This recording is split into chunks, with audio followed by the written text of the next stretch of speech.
Hello friends, कैसे हैं आप सब।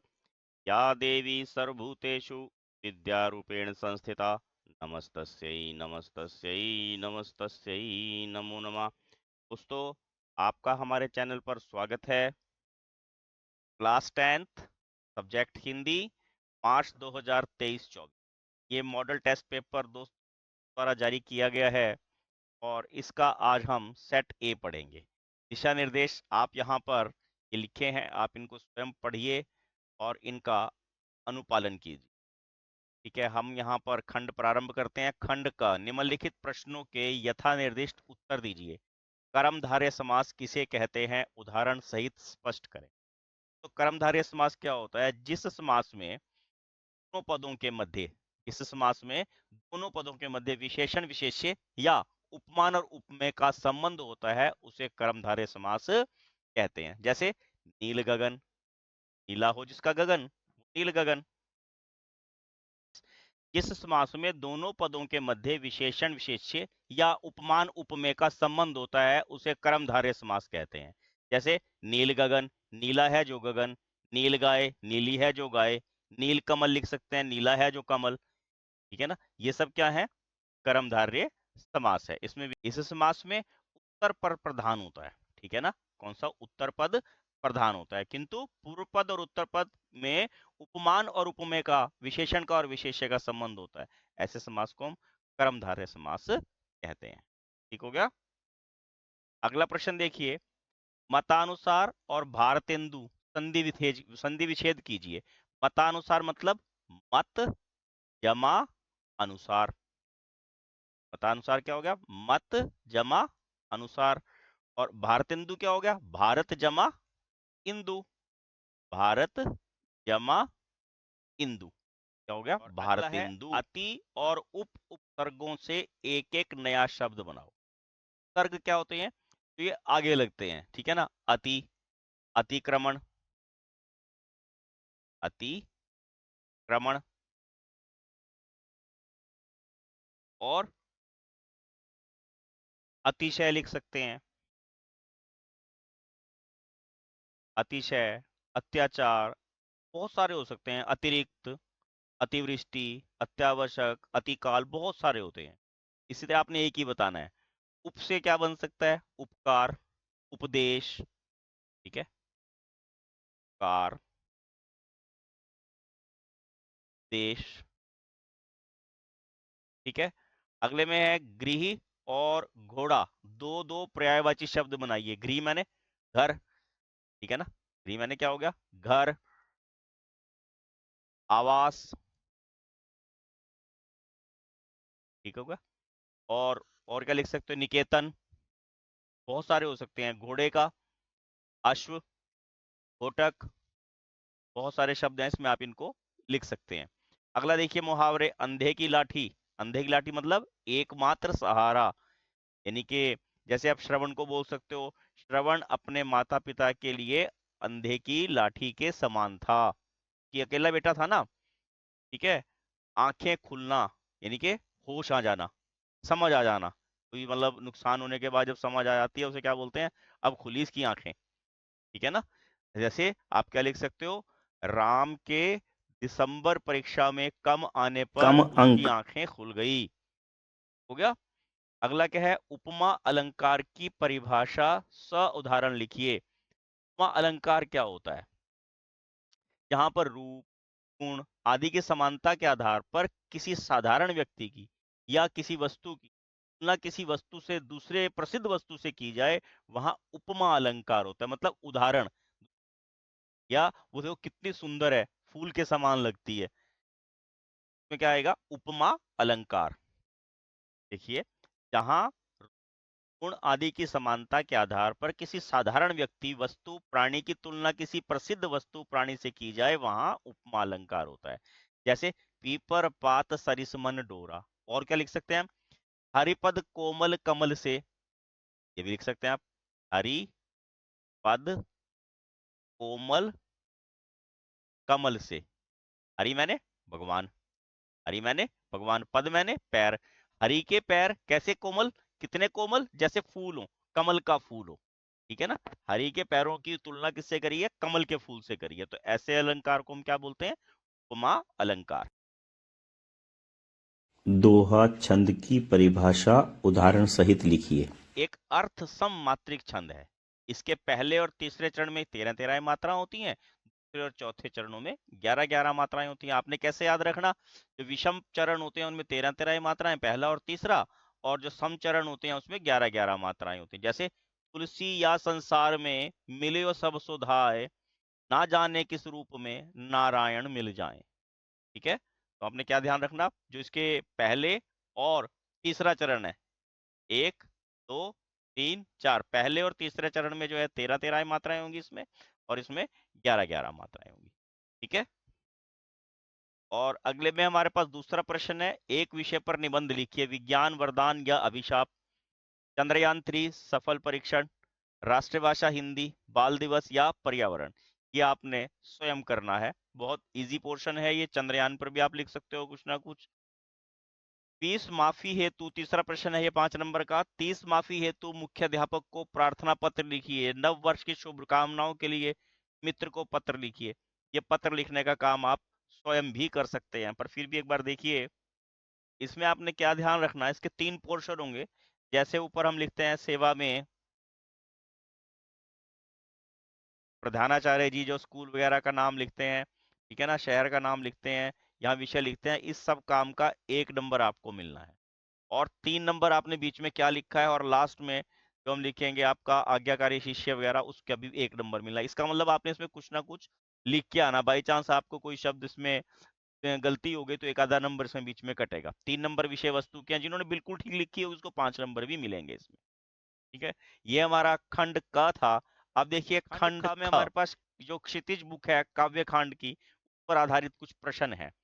जैसे पूर्णी पात किसका पत्ता होता है? अब पूर्णी पात किसका पत्ता है? कमल का, गुलाब का, चंपा का, या चमेली का? आपने लेसन अगर अच्छे से पढ़ रखे होंगे तो आपको एकदम आंसर पता होगा।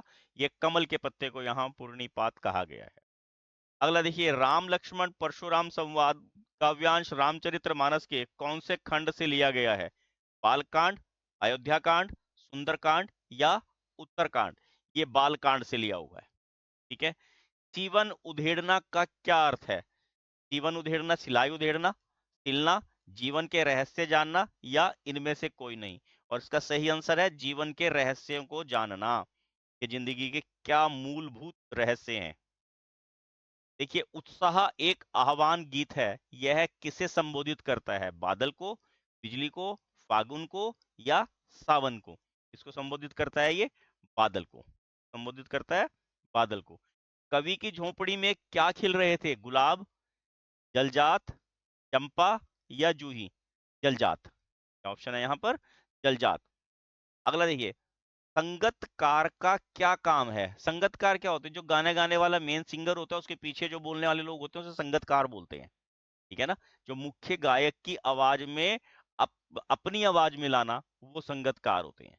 ठीक है ना, गीत गाना, परामर्श देना या प्रशंसा करने वाला नहीं, जो मेन बंदे के पीछे गाता है उसे संगतकार कहा जाता है। अगला प्रश्न है, निम्नलिखित काव्यांशों को पढ़कर पूछे गए प्रश्नों के उत्तर दीजिए। हरि है राजनीति पढ़ी आए, समुझी बात करत मधुकर के, समाचार सब पाए, एक अति चतुर हुते पहले ही, अब गुरु ग्रंथ पढ़ाए, बड़ी बुद्धि जानी जो उनकी, जोग संदेश पठाए, उधो भले लोग आगे के, परहित डोलत धाए, अब अपने मन फेर पाहिए, चलत जुजू हेतु चुराए, ते क्यों अनीति करे आपुन जे, और अनीति छुड़ाए, राज धर्म तो यही सु, को प्रजा ना जाहि सताए। अब देखिए यहाँ पर इस पद को पढ़कर, इस काव्यांश को पढ़कर आप इसके कवि का अंदाजा लगा सकते हो। यहाँ इन्होंने मेंशन किया हुआ, देखिए सु। अब प्रस्तुत काव्यांश के कवि और कविता का नाम बताइए। देखिए यहाँ तो सु तो आ ही गया, तो आपको क्या पता लग जाएगा कवि कौन है इसके? दास जी।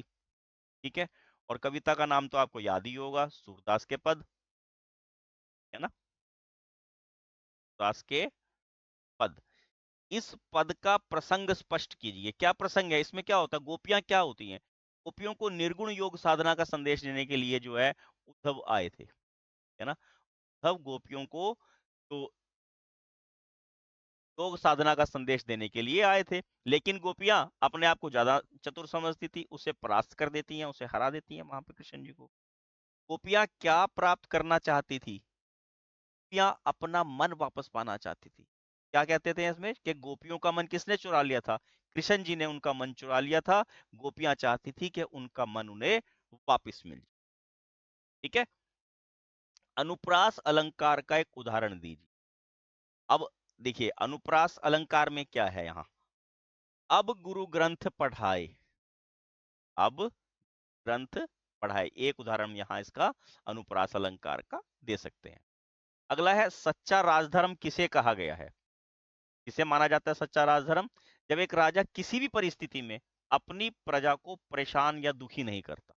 राजा कितना मर्जी तंग हो, अपनी प्रजा को परेशान या दुखी नहीं करेगा, तो ऐसे में सच्चा धर्म, राजधर्म उसे ही माना जाता है। कवि सूरदास हैं, कविता सूरदास के पद, और ये यहाँ पर आपके पास पांचों मैंने बताए हैं, वो यहाँ लिखे भी आप। ठीक है। अब छठा प्रश्न देखिए, निम्नलिखित काव्यांशों का भाव व काव्य सौंदर्य स्पष्ट कीजिए। गादि सुनु के हृदय हसी, मनु ही हरि अयमय खांड ना उकमय, अजहु न बूझ अबूझ। अब ये कैसी भाषा है? अवधि भाषा है। कैसी भाषा है ये? अवधि। इसमें 3 नंबर का प्रश्न है, 1.5 नंबर का यहाँ भाव सौंदर्य है और 1.5 नंबर का यहाँ काव्य सौंदर्य। ये किस पर है? देखिए, विश्वामित्र जी जो है परशुराम की नासमझी पर जो है मुस्कुराते हैं। वे सोचते हैं कि जो परशुराम है, राम लक्ष्मण को वो सिंपल बंदा समझ रहे, साधारण व्यक्ति समझते हैं, वह इनके बल और पराक्रम को नहीं जानते, और दोनों लोहमयी तलवार हैं, गन्ने की बनी हुई तलवार नहीं है ये, तो जीभ पर जाते ही गल जाएगी। कि ये इसका जो है यहाँ भाव हैगा। भाषा कैसी है? अवधि है। और क्या है ये? है।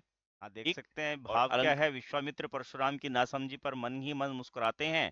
वे सोचते हैं कि परशुराम जो है राम और लक्ष्मण को साधारण क्षत्रिय बालक समझ रहे हैं, वह इनके बल और पराक्रम को नहीं जानते।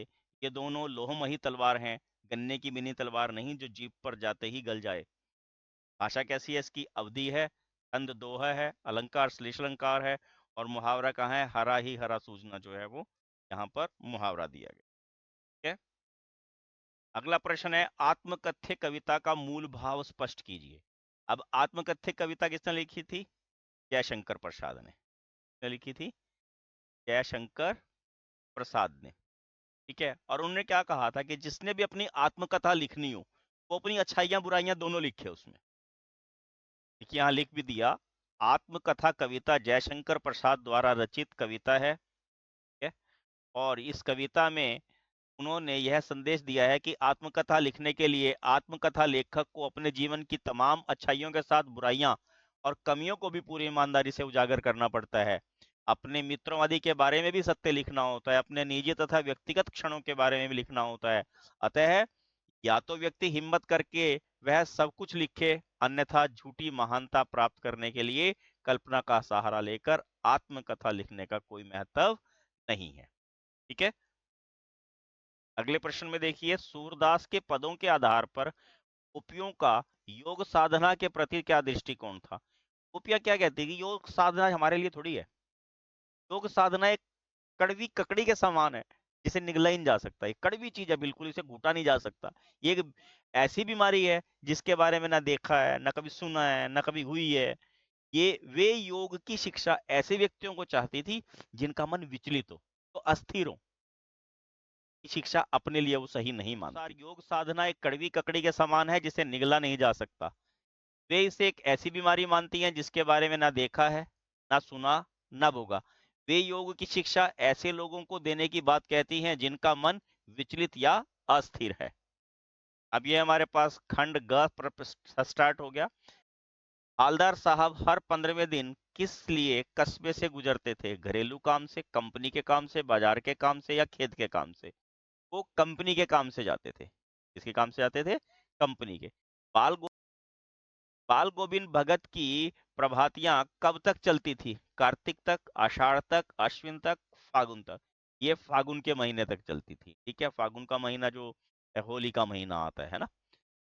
लखनवी अंदाज पाठ में लेखक ने किस पर व्यंग किया है? अफसरशाही पर, पतनशील सामंती वर्ग पर, रेल व्यवस्था पर, या इनमें से कोई नहीं? तो पतनशील सामंती वर्ग था, उसके ऊपर व्यंग किया था। लेखिका के पिता का शब्दकोश कैसा था? शब्दवार, विषयवार, घटनावार या मुहावरेदार? कैसा था ये? विषयवार। कैसा था? विषयवार। अगला देखिए, हनुमान जयंती के अवसर पर शास्त्रीय और उपशास्त्रीय गायन वादन की सभा कितने दिनों तक होती थी? 4 दिनों तक, 7 दिनों तक, 5 दिनों तक या 9 दिनों तक? इसका सही आंसर है 5 दिनों तक। सभ्यता को किसका परिणाम माना कहा गया है? सभ्यता को संस्कृति का, समाज का, देश का या राष्ट्रीयता का परिणाम? इसको कहा गया है संस्कृति का। संस्कृति का परिणाम इसे कहा गया है। अगला देखिए, निम्नलिखित पद्यांश को पढ़कर पूछे गए प्रश्नों के उत्तर दीजिए। बाल गोविंद भगत की संगीत साधना का चरम उत्कर्ष पर उस दिन देखा गया जिस दिन उनका बेटा मरा। इकलौता बेटा था, वह कुछ सुस्त और बौंधा सा था, किंतु इसी कारण बाल गोविंद भगत उसे और भी मानते। उनकी समझ में ऐसे आदमियों पर भी ज्यादा नजर रखनी चाहिए या प्यार करना चाहिए, क्योंकि ये निगरानी और मोहब्बत के ज्यादा हकदार होते हैं। बड़ी साध से उसकी शादी कराई थी। पोतू बहू बड़ी ही सुभग और सुशील मिली थी। जो पोत बहू थी वो सुभग और सुशील मिली थी। पाठ और लेखक का नाम बताना है। पाठ का नाम तो आपको पता ही लग गया, बाल गोविंद भगत। ठीक है, और लेखक कौन है इसके? राम वृक्ष वेणुपुरी, है ना, बाल गोविंद भगत और रामकृष्ण वेणुपुरी। बाल गोविंद भगत की संगीत साधना का उत्कर्ष कब देखा गया? जब उनका इकलौता लड़का मरा। ठीक है ना। बाल गोविंद भगत अपने बेटे को किस कारण अधिक प्यार करते थे? क्योंकि वो सुस्त और बूंदा सा था। बाल गोविंद भगत के अनुसार कैसे व्यक्तियों पर ज्यादा निगरानी की आवश्यकता होती है? जो सुस्त हो या उसको कोई बीमारी हो रखी हो, ऐसे व्यक्तियों को ज्यादा निगरानी की आवश्यकता होती है। बाल गोविंद भगत की पुत्रवधु कैसी थी? लिख दो, उसमें लिखी हुई है एक लाइन। उनकी पुत्रवधु जो है सुभग और सुशील थी। घर की सारी जो प्रबंधिका बनकर बाल गोविंद भगत को दुनियादारी के कामों से मुक्त कर दिया था उसने। है ना, बहुत समझदार औरत उसको यहाँ पर दर्शाया गया है। और अगला प्रश्न देखिए, स्वयं प्रकाश या मनु भंडारी का जीवन परिचय देते हुए उनकी रचनाएं, साहित्य विशेषताओं तथा भाषा शैली पर प्रकाश डालिए। अब यहाँ पर ये 5 नंबर का प्रश्न है, तो जीवन परिचय जैसे आप लिखोगे तो 1 नंबर उसका हो गया, कब ये पैदा हुए, कैसे हुए। प्रमुख जो संरचनाएं आएंगी उनका 1 नंबर मिल जाएगा आपको। साहित्य का 1.5 नंबर मिल जाएगा, भाषा शैली का 1.5 नंबर मिल जाएगा। ये आप दोनों स्वयं करेंगे। ठीक है। अगला देखिए, नेताजी का चश्मा पाठ के आधार पर पानवाले का रेखा चित्र प्रस्तुत कीजिए। अब पानवाला कैसा था उसका रेखा चित्र प्रस्तुत करना है। देखिए, काला था, मोटा था, खुशमिजाज व्यक्ति था। लिख देते हैं, पान वाला काला, मोटा और खुशमिजाज व्यक्ति था। कस्बे के चौराहे पर उसकी पान की दुकान थी। की बड़ी सी तोंद है, वह किसी भी बात को जाने बिना ही उस पर टिप्पणी कर देता है। उसके मुंह में पान ठुसा रहता है, जिससे उसके दांत लाल काले हो गए हैं। वह कैप्टन जैसे देशभक्त को लंगड़ा व पागल कहने से भी नहीं चूकता था। वह संवेदनशील व्यक्ति भी है। कैप्टन की मृत्यु की बात कहते समय उसके आंखों में से आंसू छलक जाते हैं। क्वेश्चन देखिए, लेखक के अनुसार सभ्यता और संस्कृति की सही समझ अभी तक क्यों नहीं बन पाई है? लेखक की दृष्टि में सभ्यता और संस्कृति शब्दों की सही समझ अब तक नहीं बन पाई है, क्योंकि हम इन दोनों शब्दों को एक ही समझते हैं या फिर एक दूसरे से मिला देते हैं। इन दोनों शब्दों के साथ कई बार भौतिक और आध्यात्मिक जैसे विशेषण भी लगा देते हैं। इन विशेषणों के प्रयोग के कारण यह निर्णय करना कठिन हो जाता है कि सभ्यता और संस्कृति एक ही है या फिर अलग-अलग वस्तुएं। यह जानना जरूरी है कि क्या यह एक चीज है अथवा दो चीजें हैं, और यदि दो हैं तो दोनों में अंतर क्या है। तभी सही सभी तभी सही बात समझ में आएगी। इसलिए सभ्यता और संस्कृति की सही समझ अब तक नहीं बन पाई है। अब यहाँ कृतिका का भाग 2 है के आधार पर 2 प्रश्न के आपने उत्तर देने हैं। आपके विचार से भोलानाथ अपने साथियों को देखकर सकना क्यों भूल जाता है? आप जरूरी नहीं है उत्तर सेम टू सेम लिखें, आप थोड़ी भाषा का परिवर्तन भी कर सकते हैं इसमें। भोलानाथ की माँ जब तेल डालकर उसकी मालिश करती है और चूत देती है तो वह सिसकने लगता है, परंतु अपने साथियों को देखकर सिसकना इसलिए भूल जाता है क्योंकि बच्चों का स्वभाव होता है कि वह अपनी उम्र के बच्चों के साथ ही खेलना पसंद करता है। भोलानाथ को भी अपने साथियों के साथ उछल कूद करने में आनंद मिलता था। साथियों के बिना उसकी सारी मौज मस्ती अधूरी रह जाती थी। यदि वह अपने साथियों के सामने रोना सिसकना जारी रखता, वे उसकी हंसी उड़ाते और उसे अपने साथ लेकर खेलने के लिए नहीं जाते। अपने मित्रों के साथ खेलने में भोलापन को बहुत आनंद आता था तथा अपने मित्रों के साथ वह तरह तरह की शरारतें भी करता था। वह अपने साथियों की मस्ती देखकर उसी में मगन हो जाता था, जन वह सिसकना भूल जाता है। अगला प्रश्न है, प्राकृतिक सौंदर्य के अलौकिक आनंद में डूबी लेखिका को कौन कौन से दृश्य झकझोर। जब लेखिका ने सड़क बनाने के लिए पत्थर तोड़ती सुंदर पहाड़ी औरत को देखा तो इस दृश्य ने उसे झकझोर दिया। उनके शरीर कोमल थे, किंतु हाथों में कुदाल और हथौड़े थे। उनके हाथों में ठाठे पड़े हुए थे और पांव फूले।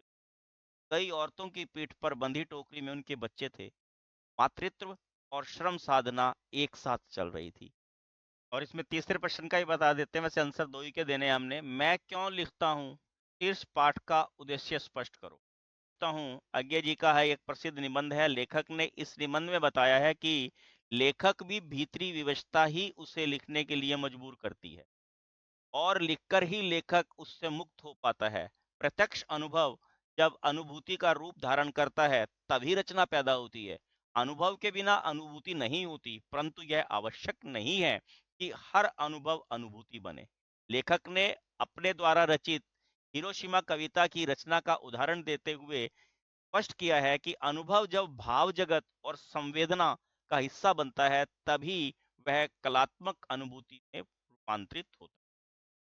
ये खंड यह है दोस्तों, नैतिक शिक्षा पर आधारित इसमें प्रश्न मिलेंगे। योग किसको जोड़ने का काम करता है, शरीर को, मन को, आत्मा को या उपरोक्त सभी। योग शरीर मन और आत्मा तीनों को जोड़ता है, इसलिए उपरोक्त सभी इसका आंसर है। मनुबाई को छबीला कहकर कौन पुकारते थे, गंगाधर राव, पेशवा राव, मोरोपंत या बाजीराव। पेशवा राव, पेशवा साहब पुकारते थे। ठीक है, अगला देखिए, सालिम अली को किस रूप में माना जाता था, पक्षी विज्ञानी, पशु विज्ञानी, चिकित्सा शास्त्री या इनमें से कोई नहीं। पक्षी विज्ञानी थे। ठीक है, अगला देखिए, भगिनी निवेदिता का मूल नाम क्या था, मनस्वी, मार्गरेट नोबल, निवेदिता या एनी बेसेंट। उसका नाम था मार्गरेट नोबल। अगला देखिए, निम्नलिखित सूक्ति का भाव स्पष्ट कीजिए। ऐसी बानी बोलिए मन का आपा खोए, औरन को शीतल करे आपो ही शीतल होए। मतलब ऐसी वाणी, ऐसी भाषा का हमें प्रयोग करना चाहिए मन का आपा खोए, जिसमें जो है मन छो, जो अहंकार से मुक्त हो, ऐसी वाणी का प्रयोग करना चाहिए। औरन मतलब दूसरों को, औरन को शीतल करे आपहु शीतल होए, यानी कि औरन को और जो दूसरे लोग हैं उनको भी शीतलता प्राप्त होनी चाहिए और हमें भी शीतलता प्राप्त होनी चाहिए। ऐसी वाणी का हमें प्रयोग करना चाहिए। स्त्री शिक्षा के विषय में मदन मोहन मालवीय जी के क्या विचार थे। देखिए, मदन मोहन मालवीय जी के विचार उच्च थे। वे कहा करते थे कि स्त्री शिक्षा बहुत महत्वपूर्ण है क्योंकि स्त्रियां भावी संतान की माताएं हैं। उनकी शिक्षा ऐसी हो जो उनके व्यक्तित्व में प्राचीन और नवीन सभ्यता के गुणों का समन्वय कर सके। इस प्रकार वे चाहते थे कि स्त्रियां ऐसी शिक्षा ग्रहण करें जिससे वे अपनी भावी संतान में प्राचीनता के साथ साथ नवीन गुणों का भी समावेश कर सकें। तो ये हमारा अंतिम प्रश्न था और आशा करता हूं आपको इस प्रश्न पत्र से लाभ मिलेगा। Please like share and subscribe my channel. Thank you, have a nice day.